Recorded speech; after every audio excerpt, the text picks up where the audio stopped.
आज की कहानी में हम सुनेंगे कैसे लालची मामा का शिकार हुई एक भांजी। मध्य प्रदेश के होशंगाबाद जिले की सोहागपुर तहसील में जमीनों के दाम उम्मीद से कहीं ज्यादा बढ़े हैं, क्योंकि यह सैर सपाटे की मशहूर जगह पचमढ़ी के नजदीक है। इसके अलावा सोहागपुर से चंद किलोमीटर की दूरी पर एक और जगह मढ़ई तेजी से सैलानियों की पसंद बनती जा रही है। इसकी वजह है वाइल्ड लाइफ का रोमांच और यहाँ की कुदरती खूबसूरती। सैलानियों की आवाजाही के चलते सोहागपुर में धड़ल्ले से होटल, रिसोर्ट और ढाबे खुलते जा रहे हैं। दिल्ली के पॉश इलाके वसंत विहार की रहने वाली 40 साल लीना शर्मा का सोहागपुर अक्सर आना जाना होता रहता था, क्योंकि यहाँ उसकी 22 एकड़ जमीन थी, जो उसके नाना और मौसी मुन्नी बाई ने उसके नाम कर दी थी। लीना शर्मा की इस जमीन की कीमत करोड़ों रुपए में थी, लेकिन इसमें से 10 एकड़ जमीन उसके रिश्ते के मामा प्रदीप शर्मा ने दबा रखी थी। 21 अप्रैल 2016 को लीना शर्मा खास तौर से अपनी जमीन की नपत के लिए भोपाल होते हुए सोहागपुर आई थी। 23 अप्रैल 2016 को पटवारी और आरआई ने लीना शर्मा के हिस्से की जमीन नापकर उसे मालिकाना हक सौंपा, तो उसने तुरंत जमीन पर बोर्ड लगाने का काम शुरू कर दिया। दरअसल लीना शर्मा 2 करोड़ रुपए में इस जमीन का सौदा कर चुकी थी और इस पैसे से दिल्ली में ही जायदाद खरीदने का मन बना चुकी थी। 19 अप्रैल 2016 को बोर्ड लगाने के दौरान प्रदीप शर्मा अपने 2 नौकरों राजेंद्र कुमरे और गोरे लाल के साथ आया और जमीन को लेकर उससे झगड़ना शुरू कर दिया। प्रदीप सोहागपुर का रसूखदार शख्स था और सोहागपुर ब्लॉक कांग्रेस का अध्यक्ष भी। झगड़ा इतना बढ़ा कि प्रदीप शर्मा और उसके नौकरों ने मिलकर लीना शर्मा की हत्या कर दी। हत्या सोची समझी साजिश के तहत नहीं की गई थी, इसलिए इन तीनों ने पहले तो लीना शर्मा को बेरहमी से लाठियों और पत्थरों से मारा और गुनाह छिपाने की गरज से उसकी लाश को ट्रैक्टर ट्रॉली में डालकर नया कुकरा गांव ले जाकर जंगल में गाड़ दिया। लाश जल्दी गले, इसलिए इन दरिंदों ने उसके साथ नमक और यूरिया भी मिला दिया था। हत्या करने के बाद प्रदीप शर्मा सामान्य रहते हुए कस्बे में ऐसे घूमता रहा जैसे कुछ हुआ ही ना हो। जाहिर है वह यह मानकर चल रहा था कि लीना शर्मा के कत्ल की खबर किसी को नहीं लगेगी और जब उसकी लाश सड़ गल जाएगी तब वह पुलिस में जाकर लीना शर्मा की गुमशुदगी की रिपोर्ट लिखा देगा। लेकिन उसने ऐसा नहीं किया। लीना शर्मा की जिंदगी किसी अफसाने से कम नहीं कही जा सकती। जब वह बहुत छोटी थी तभी उसके माँ बाप चल बसे थे, इसलिए उसकी अब उसकी बड़ी बहन हेमा की परवरिश मौसी ने की थी।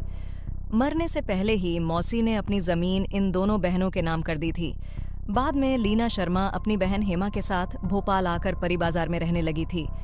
लीना शर्मा खूबसूरत थी और होनहार भी, लिहाजा उसने फॉरेन ट्रेड से स्नातक की डिग्री हासिल की और जल्द ही उसकी नौकरी अमेरिकी एम्बेसी में लग गई। लेकिन अपने पति से उसकी ज्यादा नहीं बनी तो तलाक भी हो गया। जल्द ही अपना दुखद अतीत भुलाकर वह दिल्ली में ही बस गई और अपनी खुद की कंसल्टेंसी कंपनी चलाने लगी।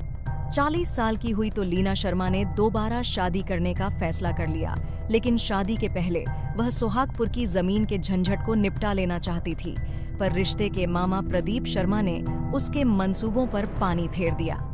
लीना शर्मा की हत्या एक राज ही बनकर रह जाती अगर उसके दोस्त उसे नहीं ढूंढते।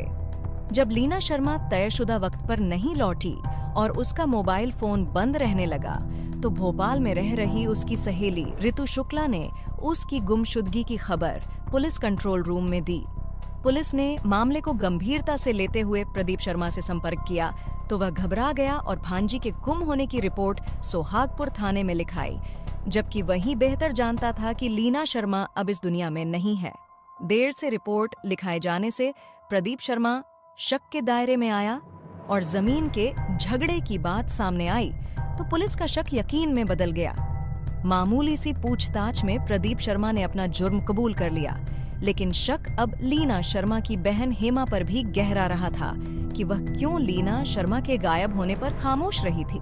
कहीं उसकी इस कलयुगी मामा से किसी तरह की मिली भगत तो नहीं थी। इस तरफ भी पुलिस पड़ताल कर रही थी, क्योंकि अब सच सामने लाने का दबाव बढ़ता जा रहा था। लीना शर्मा के दिल्ली के दोस्त भी भोपाल आकर पुलिस के आला अफसरों से मिले और सोहागपुर भी गए, बहन हेमा के बारे में सोहागपुर के लोगों का कहना था कि वह एक निहायत ही पागल औरत है, जिसकी पागलों जैसी हरकतें किसी सबूत की मोहताज नहीं। खुद उसका पति भी स्वीकार कर चुका था कि वह एक मानसिक रोगी है। अब जबकि आरोपी प्रदीप शर्मा अपना जुर्म कबूल कर चुका था, तब कुछ और सवाल भी थे कि क्या लीना शर्मा का बलात्कार भी किया गया था, क्योंकि उसकी लाश बिना कपड़ों के मिली थी और उसके जेवर अभी तक बरामद नहीं हुए थे। आरोपियों ने यह जरूर माना कि लीना शर्मा का मोबाइल फोन उनमें से एक ने चलती ट्रेन से फेंका था। लाश 15 दिन पुरानी हो गई थी, इसलिए पोस्टमार्टम से भी बहुत सी बातें साफ नहीं हो पाईं। दूसरे सवाल का ताल्लुक पुश्तैनी जायदाद के लालच का है कि कहीं इस वजह से तो लीना शर्मा की हत्या नहीं की गई है। फिर खड़ी पूछताछ में उसने सब सच बता दिया कि उसने जायदाद के चक्कर में उसे मारा है और इसमें बस मैं और मेरे नौकर ही शामिल हैं। प्रदीप शर्मा ने अपनी भांजी के बारे में कुछ नहीं सोचा कि उसने अपनी जिंदगी में कितने दुख उठाए हैं और परेशानियां भी बर्दाश्त की हैं।